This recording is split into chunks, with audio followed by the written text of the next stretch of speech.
Sachitananda Parabrahma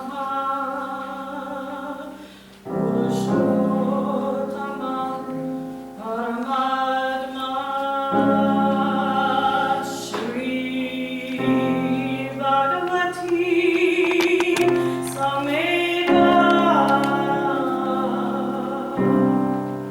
Shri Bhagavate Namaha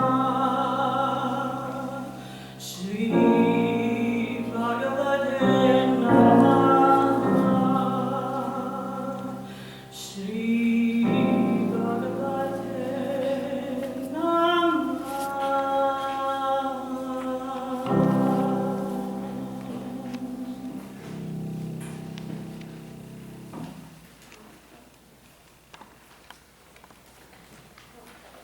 Introduce my own story.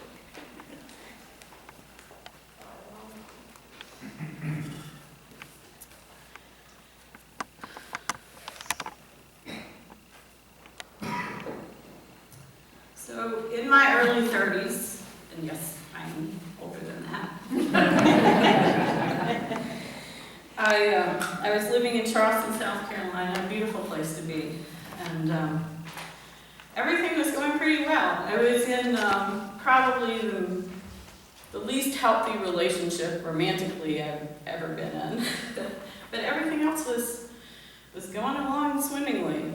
Had a nice job with the public library as a reference librarian, and making decent money, and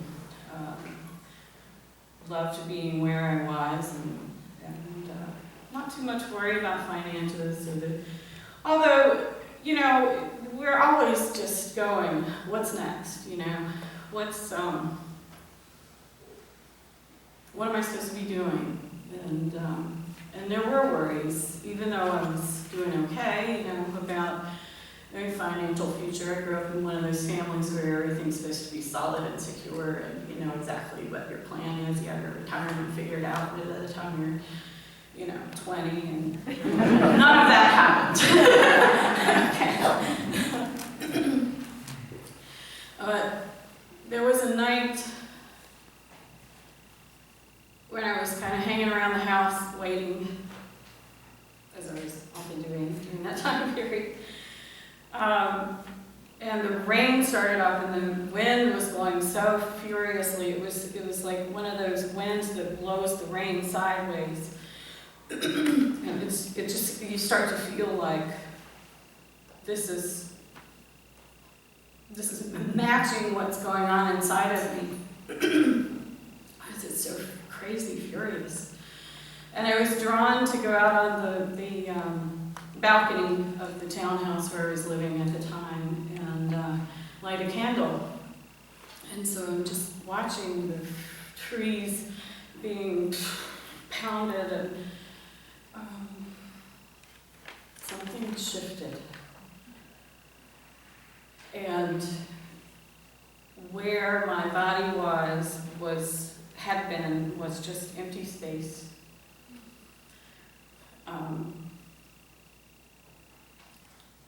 This feeling, and I can put it in words now, but I couldn't at the time, was that what I am is not this body, and no one and nothing can get at it. That it is so incredibly safe and secure that even if I couldn't pay my bills, or if I was disappointing yet another person in my life, none of that could matter, because the thing that was me was eternal, and it was untouchable. And I forgot about that pretty quickly. Although at times of stress or worries, it would come back. Oh yeah, there's that. So fast forward quite a few years, and I'm living in Silver Spring and working in DC. And a friend of mine asked me if you want to go to this thing, and she didn't know much about it, and I knew even less. But it was called the Oneness Blessing. I was like, okay, I'm game, anything spiritual, I'll check it out. So we make our way there on the metro and then a bus. And it's in Falls Church, so it's really inconvenient. But I walked in and I'm like, I don't know what the heck this is, because it was a group of people sitting in a circle. They're really diverse, interesting, was all I could think. And it turns out this blessing is the people that are blessing givers come around and they put their hands on your head for a couple of minutes. And that experience was so earth-shaking. It's hard to describe. I kept my eyes closed all the time because I didn't want to see who was giving me the blessing. There was something so impersonal and yet so grace-filled and loving about it. And so a few months passed because it's so inconvenient, but then I decided I gotta go back. So, and not to mention there was a cute guy there. It's a good thing he was, because that has forever changed the course of my life. The next thing I know, I'm there every week. I don't care how long it takes me to get home. And I took a course connected to this thing. There was never any pressure to get more involved. It was just, whatever you feel. And but the blessing givers had all been to India and gone through this processing, and I started thinking I wanted to do that, and I announced that, and then all of a sudden everybody's holding me to that, right? But I just sort of let it float for a little bit. I said I want to go in May. This was like November or something. And at that time, the Americans were actually going to Fiji. I'm like, where the heck is Fiji? To do this thing. But I just, I said I want to go to India. I want to see where all this started. I wanted to see the people who started it. I wanted to find out if this thing is for real or if it's just like some kind of weirdness. And so the next thing I know, they're telling us we don't have to go anywhere to become a blessing giver. And the course that I'd already taken qualified me and I'm initiated. The night of the initiation was kind of freaky, and so I'm not going to tell you all the details. And I don't mean outwardly. I'm talking about what was going on inside of me. I saw such incredible things, including all of my ancestors being there, present, acknowledging that something really important was happening. And so there I am, a blessing giver, going around with my hands on people's heads, And I remember having a conversation with one of the fellow blessing givers saying, I really don't want to be in my job anymore. It just doesn't feel right. And I think I could take another year, but knowing all the time that I didn't have the guts to walk away from a decent salary and, that retirement and all that stuff. And so the universe did it for me.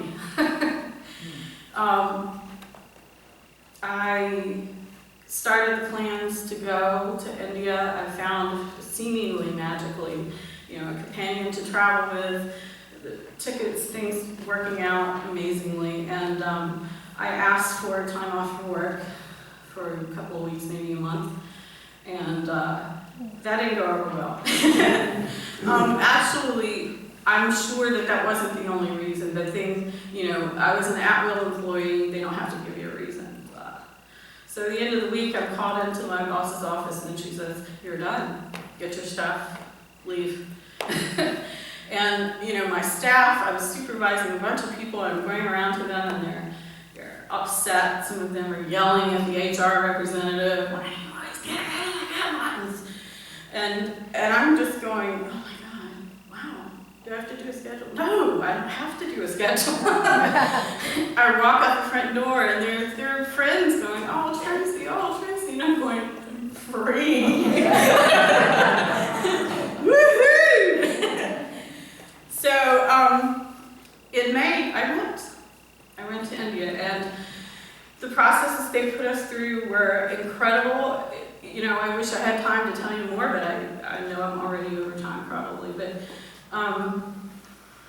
The energy, there's this temple there, and I know this all sounds a little like cultish and stuff, but it was amazing.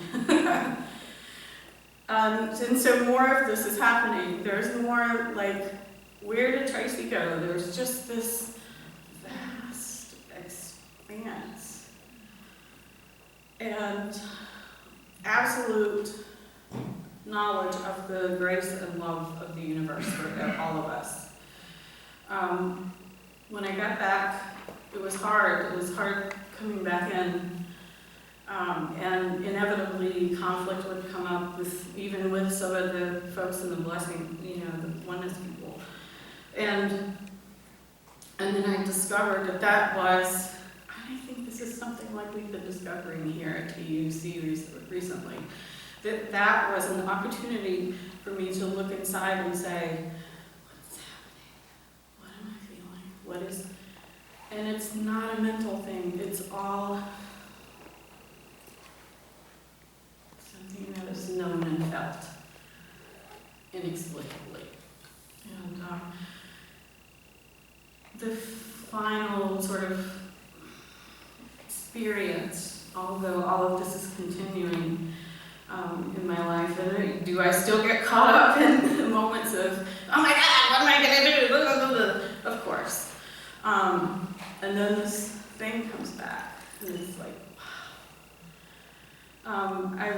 when I had come back from India, and before I was where I am now, I was living with friends in a house close to the Social Security Administration. There was a clearing across the street next to some woods that I like to go and sit in. And one day, I just lay down on the grass and I'm looking at the sky, and a bird flies over. And I can feel, I can see, but I can also feel the movement, the attachment of the wings to the body, the stretch of the tail, the stretching out of the beak as the bird is flying. And I go, look what we can do. There was absolutely no separation between me and this bird. It was like, I am you are that mantra, I am that. I get that now.